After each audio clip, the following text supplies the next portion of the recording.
Tell me about the origins of Naviar Records. Mhm. Right. Naviar Records officially started in January 2014. That was the time when we shared our first haiku challenge, and we invited artists to make music in response to it. Yeah, the Naviar Haiku Challenge has been on ever since. Actually, right now, like a few minutes ago, I sent out the 464th haiku challenge. So we haven't missed a week so far, and hopefully we won't for a long time. And do you get responses every week? Yeah, we do. We do. I think the first time we shared the haiku poem, so back in 2014, we received four music responses, including mine. So uh, let's say three plus one. And right now we receive on average between 15 to 20 per week. Sometimes we get more, sometimes less. Um, we also receive some video responses too these days, which is an interesting and very enjoyable approach as well. Oh, that's wonderful. Was it a love of haiku poetry specifically that led to the concept, or does that play more of a sort of utility role, which is to say that um, you wanted to inspire contributions with something, and haiku poetry just simply fit the bill? That's a very good question. Actually, back in 2013, 2014, I was thinking about starting a record label. It was my objective back then. I wanted to start a record label and wanted to release music, and it's just sort of a childhood dream. Let's call it that way. But I also, when I started doing research, I realized that um, there was I could do something different. I wanted to create a music community which would also act as a record label, so to speak. At the time, I was also making music regularly, unlike today. But so one thing I noticed was that um, if you wanted to improve as an artist, you really needed to focus on it every day, focus on making music every day. It's um, the dedication can compensate for lack of creativity. Let's call it this way. But I hope you know what I mean. That Mhm. if you make music regularly, you hone your craft, you improve as an artist, and you also understand what you do well, and which part of your artistry you can improve or you can just forget about. Um, so yes, I understood the importance of daily practice, and I thought maybe this is something I should focus on when I start a record label. I should create a sort of a creative laboratory where people will be allowed to create regularly. So give them the motivation to do it. And so I thought, so how do you do that? You give them an assignment. So I thought, okay, so you give them an assignment, but then they also need some kind of reward. And so I had this whole theory in my mind, but I didn't know how to put it into practice for quite a while. And then I just had an enlightening moment, and I just happened to read a haiku poetry book while I was listening to music, and I thought there's a strong connection here, and um, and that's it really. I knew about haiku poetry before starting the haiku challenge, but I never thought I never thought about it as a form, as a source of inspiration for music. But then I tried, and it worked. It worked for me at first, and then I decided um, to start this challenge and make it open and accessible to everyone. And it worked with other people too. Um, so that's the story. You know, it strikes me that that insight could only have come from an artist, that your understanding of the creative process had an awful lot to do with you realizing that. Mm. Yes.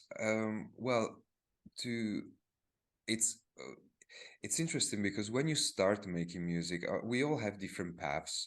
But I think that what many artists have in common is that when you start making music, you're excited about it. You look forward to making music. You look forward to going back home and you think, right, now I can spend like an hour or 2 hours making music, making beats, and I can publish it and see what people think about it. And this level of excitement lasts, sometimes lasts 2 hours, and then you just get tired and you feel uninspired. Sometimes it lasts for longer, and you're excited about it, you're excited about what you do, but then there is a point um when there are other things that are priorities in your life, and music is just becomes something that you do whenever you have time. And that's, and for many artists, for many people, that's the problem, because you want to, if you want to make music, if you want to make music that you like, you need to make music regularly. There is no way around it. It's you cannot wake up one day and think, oh, I have a day off, maybe, once every couple of months, and you think, oh, today I'm gonna make music, and expect that by the end of the day you will have an amazing work and an amazing track ready to be published. It won't happen. It might happen once, but it won't happen regularly, that's for sure. So um so once you realize that, then it's easy to understand that the most important thing is to create a community. um, um, it can be an online community, it can be offline, but basically find a group of people that can help you keep practicing regularly. So when you find this motivation, whether it's a music group, whether it's a rehearsing with your band, or joining the haiku music challenge or any other online music challenges, whatever it is, what's fundamental is to keep practicing daily. And even if you at the end of the day you spend 2 hours in front of your computer and you make awful music, and you think, I'm never gonna publish this, but still you tried, and maybe the day after you will look at what you recorded the day before and you will think, oh, maybe it's actually not that bad. Maybe I can do something about it and improve it. Or maybe you learned something, you learned how to use a new plugin, a new tool, or whatever. But it's a learning process, and sometimes even making awful music is part of the game. It's actually as important as making good music, if you ask me. I love the way your use of the word challenge, because that really is fundamental to the creative process. You've got to have Mm. sometimes that external um, push. Yes, yes, absolutely. The external push really comes into play once the excitement is over, because the excitement obviously gives you that initial push that allows you to think creatively. But uh, then you need to be constant, you need to be focused, you need to be dedicated. There are a lot of there are a lot of books about artists and their creative process, and I don't remember the exact title, but it's well, basically, I read a book not very long ago about the daily habits of writers. So they would talk about how these writers would sit down and write regularly, no matter what. And so, for example, I remember the story of Haruki Murakami, this Japanese author, who wakes up at 4 a.m. every time he has to write a book. So when he has a book that needs to be published, he wakes up at 4 a.m. to write. and then he writes until 7:30, 8 a.m. and then he's done, and then in the afternoon he proofreads what he did, what he wrote before. And but this is like, I think that this dedication, this regular daily practice is really what people need, not artists, but what people need if they want to achieve something. What is the challenge process? How does it work? But basically, every Wednesday, I publish on Naviar's website and social media challenge a haiku poem. Um, it depends. Sometimes I publish haiku poems written by Japanese authors of the past. Or sometimes, actually, I prefer to find new authors nowadays. So I look on Twitter or on Tumblr or on Facebook. I look for new poets. I get in touch with them. I ask them if they are interested in participating, and then I share their works. So every Wednesday I publish a new poem, and whoever wants to participate, they just need to upload their track wherever they upload their music, be it SoundCloud, YouTube, Bandcamp, anywhere. And they just need to let me know somehow. So if they upload it on SoundCloud, they can contact me on SoundCloud because we're there. Or if they upload it on Bandcamp, on YouTube, or anywhere else, they can just send me an email.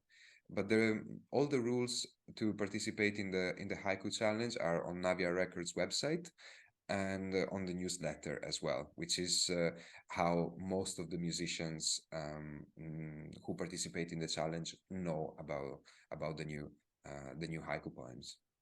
And over time, you have connected with members of the poetry community. Yes, we did. Over time, we just because I've been doing this for such a long time, I had the opportunity to get in touch with many interesting networks and communities worldwide. So one that really inspired me, for example, was the African Haiku Network, which when I came across it, I was surprised by the not just by the beauty of the poems themselves, but also by how big this community was, and you wouldn't expect it. And but not because you don't expect African writers to write haiku poetry, but because it's huge. Mm-hmm. It's the size of, for example, of the Italian Haiku Society, as far as I know. So and the Italian Haiku Society has been on for decades. So I was surprised and amazed, and we collaborated with them quite a few times. Um, and also we collaborated with the British Haiku Society regularly, with the Haiku Foundation as well, which is based in the US. So really, I noticed that haiku societies and haiku networks are really keen on collaborating with communities that are, let's say, outside of the haiku circle, let's say. Mm-hmm.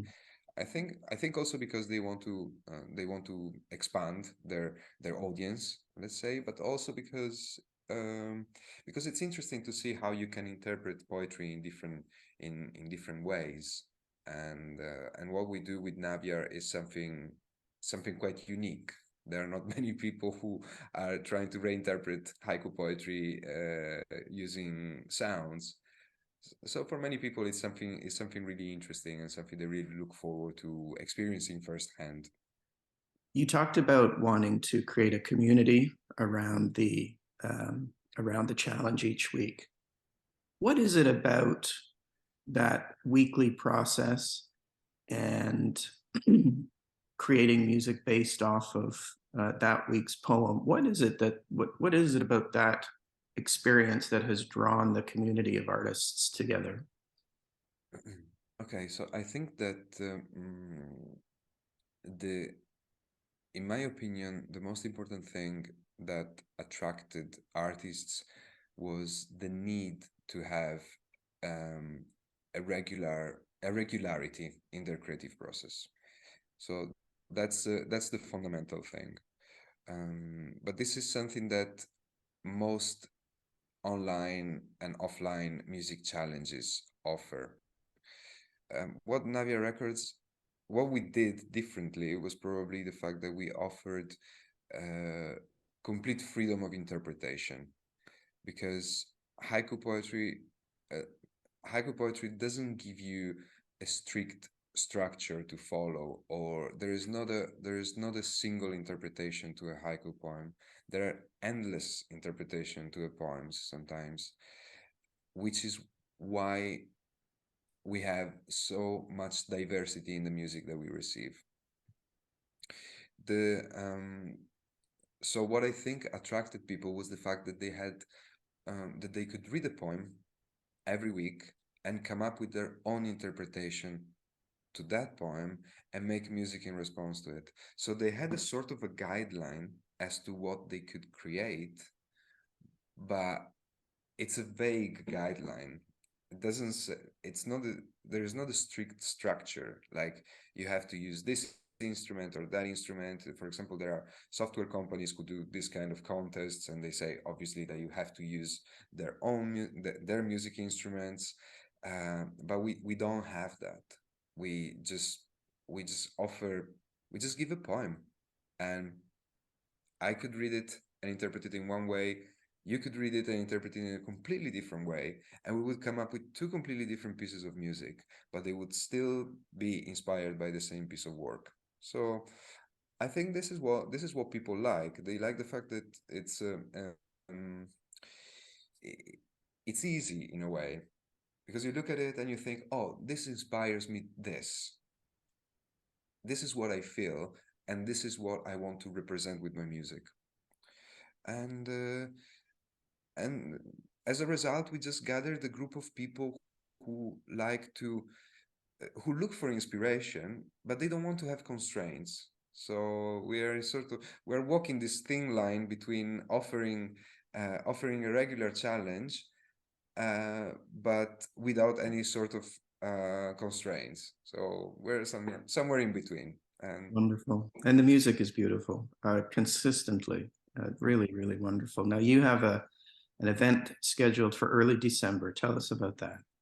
yes, so on the 7th of December, we will have our first event since the pandemic, our first physical event since the pandemic, and we'll host it at Cafe Otto, which it's a fantastic venue in London. It's a great place for experimental electronic music. I've always loved that place, so for me, it's really a dream come true. So we'll be there on the 7th of December. We have 7 artists performing, so it's really big. They're all members and friends of our community. So we have Mania Ristic, Simon McCory, Audio Obscura. All 3 of them, they released music on Naviar over the years, and then we have regular participants in our haiku challenge. So we have Leon Cloves, we have Daniel Green, we have Ensim, and we have George Crowley. Ensim and George Crowley will be performing together as a duo. So this is something I'm really kind of looking forward to listening to. Wonderful. And tickets are available from Cafe Oto. Yes, yes, absolutely. Tickets are available from Cafe Auto's website. But if people are interested, they can also check out Naviar Records website, and they will find links to the tickets there as well. Thank you, Marco. Thank you very much, Kevin. Thank you.